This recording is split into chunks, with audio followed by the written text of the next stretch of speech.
You want to know something that instantly sets this movie apart from the 2005 version, and in my book makes it much better?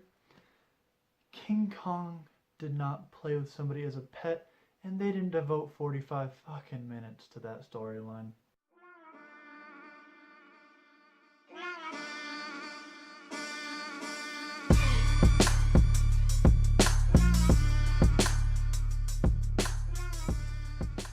King Kong is a story that needs absolutely no introduction. This, however, is Kong Skull Island. Still needs no introduction, it's just a new name, sounds a bit cooler. As I said before, the most recent King Kong was made in 2005, and it was a mere 12 years before it was rebooted.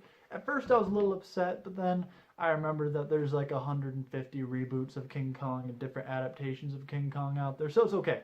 I also was a lot less upset once I saw this and realized that I liked this a lot more than the 2005 version. The story is as old as time. A group of explorers go to an undocumented island, and there's a giant monkey there, giant gorilla there, and a bunch of other monsters, and he's King Kong.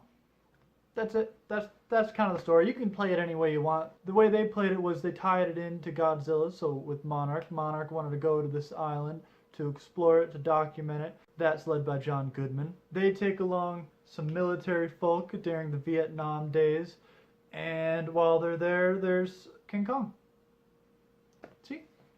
Came around to it. Now this movie is star-studded beyond belief. Now as I said before, it has John Goodman, but also Samuel L. Jackson, Brie Larson, Tom Hiddleston, and John C. Reilly. Yes, John C. Reilly. That's what I thought too first, but he did amazing in this. Like, I'm not even kidding. Yeah, he provided a lot of the comic relief in this, but he plays a character that's been trapped on the island since World War II. He's been there for 28 years, and he's mainly there as an exposition piece and for some comedic relief, but he does it very well. Like, he never gets too jokey, too weird. You more just see him as a man that's gone kind of crazy being trapped on an island for 28 years, which would happen to any of us. Another thing to note that stands out in my head is the beautiful cinematography. Every single frame, every single inch of this movie is beautiful.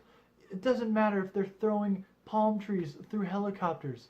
It's gorgeous. It's not just because there's explosions. It is beautiful. Unfortunately, I do have a few gripes. One of them being the fact that the only good character in this is John C. Reilly. Everybody else is very flat, very one-dimensional. They all have their parts. Which, I mean, they do their parts well, but you don't have actors like Samuel L. Jackson, Brie Larson, Tom Hiddleston, and John Goodman, and have them be flat, badly written, one-dimensional characters. On top of that, as I said before, I explained the plot in like 8 seconds.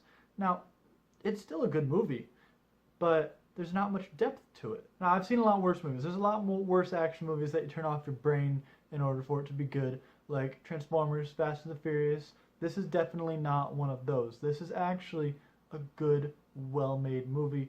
Mainly just the characters were badly written and it needed to have a little more depth to it, which better characters could have added. I wanted to care about them a little more. There was only one character that I cared about. He had a kid named Billy. It's Billy's dad. That's how I remember the character. I don't even remember his name though.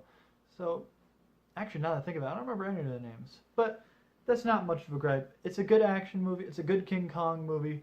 And that's truly what matters. I enjoyed it while watching it. So I'm going to give it a good 7 out of 10. But anyway, thanks for watching, guys. Make sure to like, comment, subscribe, and check out my other reviews.